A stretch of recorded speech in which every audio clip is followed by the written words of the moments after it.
Hello everyone. My name is Mary Hannah, and I'm currently a third-year anesthesia resident at the Ottawa Hospital in affiliation with the University of Ottawa.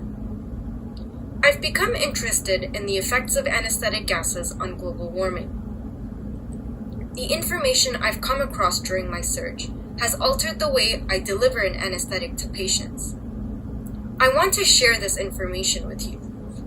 My purpose today is to arm our specialty with knowledge about the environmental impact of inhaled anesthetics and provide 4 easy solutions that can be applied to your regular OR day while ensuring quality of care and patient safety. To understand what is global warming, I'm going to talk about the greenhouse effect. Our planet is enveloped by a thin biosphere which contains greenhouse gases. These greenhouse gases include carbon dioxide, nitrous oxide, methane, and water vapor. This layer is necessary to absorb the heat emitted by the sun and warm our planet to life-sustaining temperatures. Scientists agree that increasing amounts of greenhouse gas contribute to global warming. In fact, carbon dioxide levels have seen a 7% rate of rise over the last 16 years. That rate of rise in such a short time span is unprecedented. As these levels continue to rise, more heat is being absorbed, contributing to rise in temperatures. This rise in temperature leads to melting ice caps, increased precipitation, floods, droughts, and famines. Scientists agree that limiting global rise in temperature by 1.5 degrees Celsius per century may significantly decrease the impact of global warming. So far, our average rise in temperature is 2 degrees Celsius, and our century isn't even halfway complete. To understand how our specialty contributes to global warming, let's analyze the life cycle of inhaled anesthetics. Less than 5% of inhaled anesthetics are metabolized. Therefore, 95% of these gases are exhaled while still being active. To prevent the unmetabolized exhaled gases from anesthetizing the OR personnel, it has to be collected and discarded. That's done by the scavenger, which collects the gas via tubing into the hospital vacuum system, and then these gases are discarded into the atmosphere, and by doing that, we are harming the atmosphere by contributing to the greenhouse effect. Some may ask whether this is actually true. Scientists have actually measured the amount of inhaled anesthetics that is present in the atmosphere.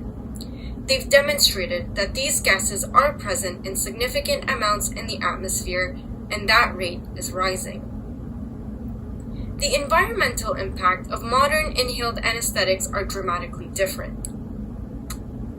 Let's look at some data to support the variances between them and 4 solutions that can decrease the anesthesiologist's carbon footprint. Solution number 1. Avoid desflurane. To understand why, there is one important definition. By convention, the global warming potential of carbon dioxide is 1. Let's use the global warming potential to compare the commonly used inhaled anesthetics to carbon dioxide. Desflurane has a global warming potential of over 2,500. So desflurane will have a global warming impact that is 2,500 times stronger than carbon dioxide. And it is significantly stronger than the 3 other gases combined. To simplify the global warming potential, let's compare the usage of each inhaled anesthetic to the gas emitted from driving 1 hour in my car. I'm trying to get to St. Joseph's Oratory in Montreal from Parliament Hill in Ottawa. How much gas will be emitted from using each inhaled anesthetic for 1 hour? Using 2% sevoflurane at a fresh gas flow rate of 1 liter per minute for 1 hour has the same gas emission as driving 6.5 kilometers, so I'd barely leave Ottawa. using 1.2% isoflurane at a fresh gas flow rate of 1 liter per minute for 1 hour has the same gas emission as driving 14 kilometers. Using 60% nitrous oxide for 1 hour has the same gas emission as driving 95 kilometers, so that would take me a little over halfway to Montreal. Using 6% desflurane at a fresh gas flow rate of 1 liter per minute for 1 hour has the same gas emission as driving 320 kilometers. That gas emission is the equivalent to driving to Montreal and halfway back to Ottawa in 1 hour alone. So desflurane's greenhouse gas emission is not negligible. Some centers have completely removed desflurane from their stock. McNeil studied the carbon footprint from anesthetic gases, the energy consumption, and the supply chain from the following 3 operating rooms: Vancouver General Hospital in Canada, the University of Minnesota Medical Center in the USA, and the John Radcliffe Hospital in the UK.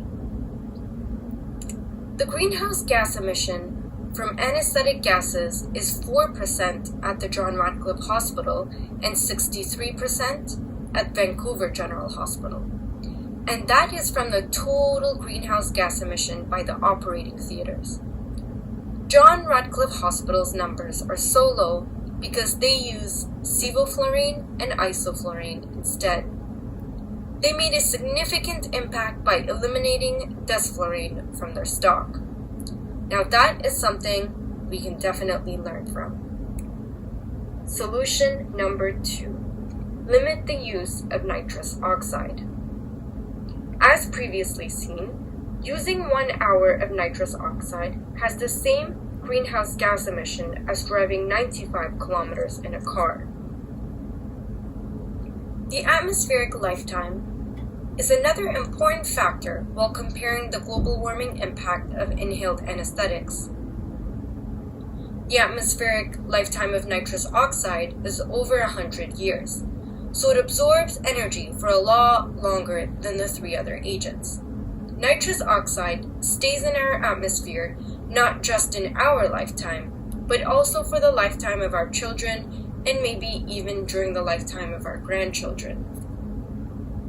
Nitrous oxide also has ozone depletion potential, making it even more harmful to our atmosphere. Solution number 3. Use low fresh gas flow rates. Increasing the fresh gas flow rate significantly increases the greenhouse gas emission. For example, using 6% desflurane at a fresh gas flow rate of 2 liters per minute releases 26 times more greenhouse gases per hour compared to using 6% desflurane at a fresh gas flow rate of 0.5 liters per minute. The same concept applies to the other inhaled anesthetics. Traditionally, however, sevoflurane has been used at a fresh gas flow rate of at least 2 liters per minute. That's because at low fresh gas flow rates, sevoflurane was found to produce a toxin called compound A in rats. If compound A accumulates in high concentration, it can become very nephrotoxic. Many studies, however, have disputed and refuted this, and many countries have eliminated the use of high flow rates for sevoflurane. Sevoflurane is safe to use at low fresh gas flow rates, and using low fresh gas flow rates is a reliable way to limit greenhouse gas emission from inhaled anesthetic.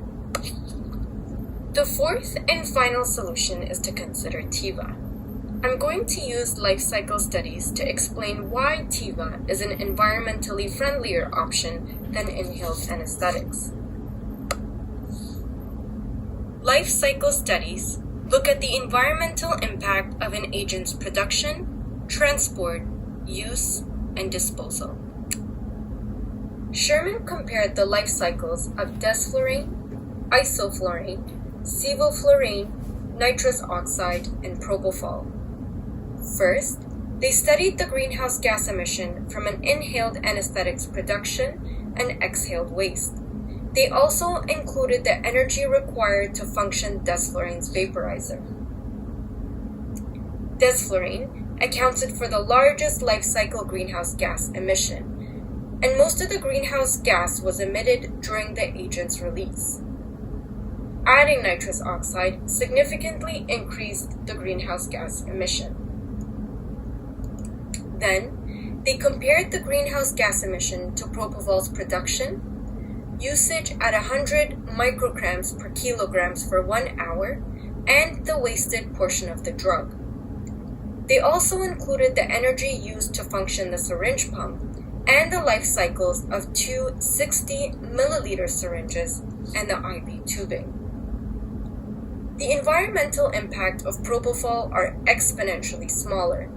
In fact, the majority of propofol's greenhouse gas emission stem from the energy required to operate the syringe pump and not from the environmental release of the drug.